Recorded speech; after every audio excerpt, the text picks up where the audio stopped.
Hello everyone, welcome to daily learning. आज हम ए वीडियो रे मॉडर्न हिस्ट्री फॉर पीओ जो सेशन चलची तार एटा 3 नंबर क्लास करिया को जाउछंती। या पूर्व मु ऑलरेडी या ऊपर दुटा क्लास करि सारची। जो देखि नाती निहाती प्लेलिस्ट को चेक करके देखि नेबे। जोटा कि जति सब अपकमिंग एग्जाम ओ ट्रिपल एससी हो ओ डबल एससी हो पीओ बीएड ए सब एग्जाम पर जदी प्रिपेयर होतबे ताले वीडियो बहुत हेल्पफुल हबो। ता सहित history geography polity economics computer ए सबर क्लास मध्ये प्लेलिस्ट रे मु अरेंज ऐड कर दीची। तो देखि नाती निहाती प्लेलिस्ट को चेक करके देखि नेबे। ताजर फर्स्ट क्वेश्चन कोन रहिची, who was the king of Portugal when Vasco da Gama arrived in India in 1498। जेतबे 1498 मसिया भास्को दा गामा इंडिया को आसिले से समय रे पोर्तुगाल रो शासक किए थिले बा किंग किए थिले बोली पचारछि। भास्को दा गामा कोड थिले ना गोटे पोर्तुगीज रे थिले। सी कोन करचंती ना से प्रथमे आस्थिले केबे ना 1498 मसिया रे आस्थिले जे कि सी रूट हम डिस्कवर करथिले हम इंडिया को। और से समय रे पोर्तुगाल लो किए थिले किंग ना मानुअल वन किए थिले ना मानुअल वन थिले पोर्तुगाल लो किंग जेतेबेले भास्को दा गामा हम इंडिया को आसिले केबे ना 1498 मसिया रे। नेक्स्ट क्वेश्चन कहिछि, who was known as the Henry the Navigator. ए हेनरी द नेविगेटर बोली काहाको कहा जाय बोली पचारछि। ऑप्शन 1 रे कहिछि कोन भास्को दा गामा, जोटा कि भूल आंसर रहउछि। भास्को दा गामा केबे आस्थिले 1498 मसिया रे आस्थिले कोठी की ना हम इंडिया को आस्थिले सी रूट डिस्कवर करथिले, किंतु तांको हेनरी द नेविगेटर बोली कहा जायनि। काको कहा जाय ना Prince Henry of Portugal. Portugal जो प्रिंस थिले मानुअल फर्स्ट कर पुओ प्रिंस हेनरी ऑफ पोर्तुगाल तांको ही कोन कहा जाय ना Henry the Navigator. Next question कहिछि, Vasco da Gama visited India for the second time in. Vasco da Gama totally केते थरा ना 3 थर हम इंडिया को विजिट करचंती। प्रथमे आस्थिले केबे ना 1498 मसिया रे आस्थिले। सेकंड टाइम केबे आस्थिले बोली पचारुछि। केबे आस्थिले ना 1502 मसिया रे। 1502 मसिया रे भास्को दा गामा पुणी सेकंड टाइम पई हम इंडिया को आसिथिले। नेक्स्ट क्वेश्चन कहिछि, अच्छा ता पूर्व रे हमें देखिदबा से कोन कहिछि ना फर्स्ट विजिट केबे होइतिला ना 1498 मसिया रे हितला। कोठी आसी पहुंचले ना कालीकोट बा कुजिकोट जो बोली कहा जाय सेही जगह रे आसी पड़िथिले पहुंचिथिले। सेकंड विजिट हेतिला 1502 मसिया रे। Return with a large fleet of strength Portuguese trade and military power. जेते से फेरिथिले कोन large fleet of strength Portuguese trade और मिलिटरी पावर को नेकी संगरे फेरिथिले। तो थर्ड विजिट कोटा हेतिला ना 1524 मसिया रे हेतिले। 1524 रे आसी तांको कोन हेतिला ना भाइसरॉय पोर्तुगीज रो भाइसरॉय रूपे तांको अपॉइंट करा जायतिला। हाय डायड एट से कोठी तांकर मृत्यु हेतिला ना कोचिन रे तांकर मृत्यु हेतिला केबे ना से 1524 रे तांको देह असुस्थ हेतिला और से कोची रे ही तांकर जीवन त्याग करथिले।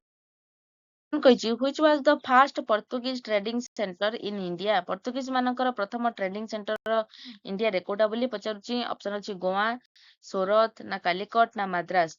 तले हमें जानिचंती पोर्तुगीज माने प्रथम आसी कोड उलेथिले कालीकट ठारे ही उलेथिले आ सेठी ही तांकर कोन कथेना व्यापार वाणिज्य आरंभ कर देथिले कोठी कालीकट ठारे।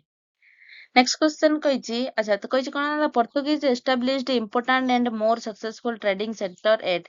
अच्छा से कोठी कोठी सब एस्टाब्लिश करथिले इंपोर्टेंट ट्रेडिंग सेंटर ना कोच्चि रे करथिले, कैनोर रे करथिले, गोवा रे करथिले आ गोवाटा परे हेकी तांकर कोन हेतला ना हेडक्वार्टर रे शामिल हेतला। नेक्स्ट क्वेश्चन कहिछि, who was the first governor of Portuguese India. ताले पोर्तुगीज मानकर प्रथम गवर्नर किए इंडिया रो प्रथम थर पई ना गवर्नर किए हेतला बोली पचारुछि। किए ना फ्रांसिस्को डी आल्मेडा। ताले फ्रांसिस्को डी आल्मेडा होजंती कोन ना प्रथम भाइसरॉय कहार ना पोर्तुगीज मानकर प्रथम भाइसरॉय किए थिले Francisco de Almeida. Next question कहिछि, अच्छा यदि हमें फ्रांसिस्को डी आल्मेडा विषय जानिबा कोन ना फर्स्ट गवर्नर चिंती के ना फ्रांसिस्को डी आल्मेडा केबे अपॉइंट हेतिले ना 1505 मसिया से अपॉइंट हेतिले। से कोन पई फेमस ले ना ब्लू वाटर पॉलिसी। ए जो ब्लू वाटर पॉलिसी एटा के डिस्कवर माने के आनिथिले भाई के इंट्रोड्यूस करथिले ना फ्रांसिस्को डी आल्मेडा, जे कि कोन 1505 मसिया रे कोन हेतिले पोर्तुगीज मानकर तांकर गवर्नर हेतिले। आउ कोन ना कार्टाज सिस्टम नाभेल सुप्रीमेसी ए वर्ड देखिबे तलेटा जानि देबे के ना से होजंती Francisco de Almeida. Next question कहिछि, who was the second governor of Portuguese India. ताले पोर्तुगीज मानकर सेकंड गवर्नर के बोले पचारुछि।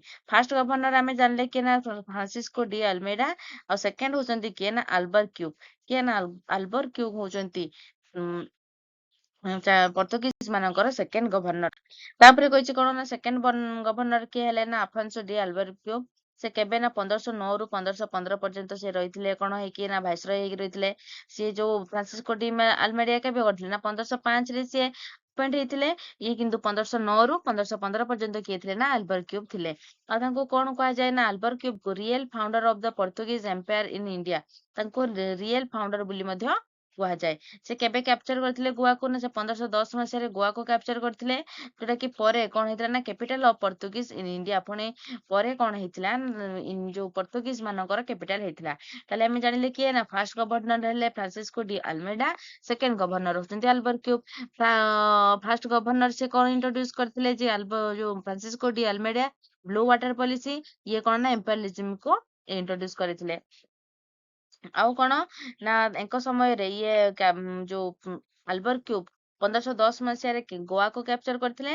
ଆଉ ପରେ ଗୋଆ ତାଙ୍କର କଣ ହେଇଥିଲା ନା ଟ୍ରେଡିଂ ର ସେଣ୍ଟର ହେଇଥିଲା, ବା ତାଙ୍କୁ ଆମେ କ୍ୟାପିଟାଲ ମଧ୍ୟ ବି କହିପାରିବା।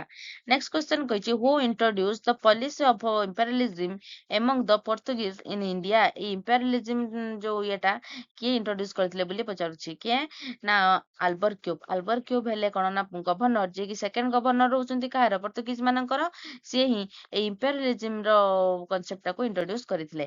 ଆଉ ଫ୍ରାନ୍ସିସ୍କୋ ଡି ଆଲମେଡା କୋଉଟା କରିଥିଲେ ନା Francisco de Almeida policy of blue water. ତାପରେ କହିଛି in which year did Albuquerque capture Goa. ତାହେଲେ ଆଲବର କ୍ୟୁବ କେବେ ଗୋଆକୁ କ୍ୟାପଚର କରିଥିଲେ ବୋଲି ପଚାରୁଛି। କେବେ ନା 1510 ମସିହାରେ। 1510 ମସିହାରେ ଆଲବର କ୍ୟୁବ ଗୋଆକୁ କ୍ୟାପଚର କରିଥିଲେ। କେବେ ଆଲବର କ୍ୟୁବ ଗଭର୍ଣ୍ଣର ଥିଲେ ନା 1509 ରୁ 1515 ପର୍ଯ୍ୟନ୍ତ। ନେକ୍ସଟ କ୍ୱେଶ୍ଚନ କହିଛି which Portuguese governor encouraged inter marriage with Indian women. ତାହେଲେ କୋଉ ପର୍ତ୍ତୁଗିଜ ଗଭର୍ଣ୍ଣର କଣ କରିଥିଲେ ନା ଏନକରେଜ କରିଥିଲେ inter marriage with Indian women. Indian women କୁ ବାହା ହେବା ପାଇଁ କୋଉ ପର୍ତ୍ତୁଗିଜ ଗଭର୍ଣ୍ଣର ଏନକରେଜ କରିଥିଲେ? ଅପସନ ଅଛି Vasco da Gama, Francisco de Almeida, option de Albuquerque ନା କାବ୍ରାଲ। କିଏ ନାଇଁ ଆଲବର କ୍ୟୁବ ହଉଛନ୍ତି କଣ ନା ଫାର୍ଷ୍ଟ ପର୍ତ୍ତୁଗିଜ ଗଭର୍ଣ୍ଣର, ଯିଏ କି କଣ କରିଥିଲେ ନା inter marriage with Indian women କୁ ସେ ଏନକରେଜ କରିଥିଲେ। କିଏ ଆଲବର କ୍ୟୁବ। ଆଜି এই ଭିଡିଓରେ ଏତିକି ଥିଲା। ଭିଡିଓଟି କେମିତି ଲାଗିଛି ନିହାତି କମେଣ୍ଟ ମାଧ୍ୟମରେ ଜଣାଇବେ। ଭିଡିଓ ଯଦି ଭଲ ଲାଗି ନିହାତି ତାକୁ ଲାଇକ୍ କରିବେ, ସାଙ୍ଗମାନଙ୍କ ସହିତ ସେୟାର କରିବା, ଚ୍ୟାନେଲଟିକୁ ସବସ୍କ୍ରାଇବ କରିବେ। Thank you. Like and subscribe.